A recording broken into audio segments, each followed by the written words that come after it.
NBA season is less than a month away, even though it feels like the last one just ended.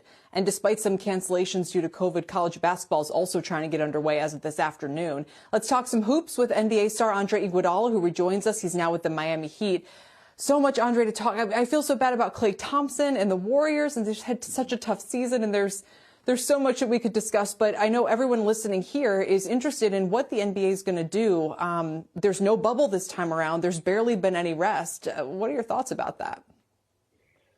Well, if you look at, there were 22 teams that entered the bubble. So you had 8 teams that have been out for a good extended period of time since March. So, those guys are ready to get back after it. And then you look at the guys in the draft, the rookies who are looking to get after it as well, because their last season was cut short as well. And, a good amount of the teams that went to the playoffs, they've had a good amount of time. You look at just the 4 teams who entered the conference finals, Miami Heat, Boston Celtics, Los Angeles Lakers, and the Denver Nuggets. Those are the teams that might be behind the 8 ball a little bit. So have to be really strategic with how they bring their guys back. So it'd be really tough. But, what we learned a lot with the data that we were able to gather in the bubble, being that we were competing against every sport. You see a downslide for viewership from every sport, not just basketball, but you saw it in all the sports. Even the Masters, with football Sunday, even though they moved the schedule time up to get their round started earlier. So, wanted to take advantage of that December slot, and there's negotiations and time slots you have to fill for the cable providers as well, and the deals we have with the TV providers. So a lot went into it. It's going to be tough on a set amount of players, and just want to be smart and make sure that those players are really strategic in how they come back, because we don't want these injuries to happen from not enough rest. Yeah, and you're clear-eyed about the financial incentive there. Again, a lot of people's livelihoods depend on that TV money flowing in. What about in college when these are quote-unquote student athletes? Is there a certain, does it feel less fair to you that they're playing in kind of same question with football? Or does it make sense because, they're not being coerced? I'm just curious if you think that's a different dynamic.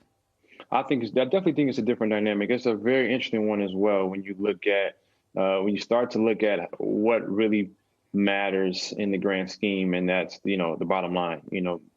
There's profits that need to be had. You look at each university, you look at football and basketball being the revenue drivers for all these universities, and they drive the other sports as well. And they bring a lot of money to these universities that are, some universities may not have the big endowments that a Stanford or a Harvard or some of your Ivy League schools have, but essentially sports are the endowment, and you're starting to see it's becoming more clear that these athletes should have a stake or should have some type of plan in place where they're properly taken care of or properly paid. There's so many different ways you can look at it from athletes. Get your degree, and then you'll be able to get your stake in your position and what you brought in terms of revenue to the university. There has to be a way, and I think that should be looked at if it hasn't already started. We've got about 45 seconds, Andre. I just want to stipulate here that there has not been an NBA Finals in how many years without Andre Iguodala on one of the teams? Is it 5 years in a row?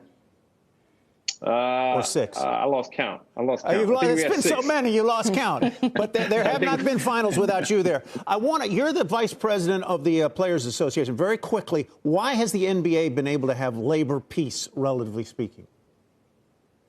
Well, I think athletes are starting to understand the position that we play in, and we're starting to strengthening our position.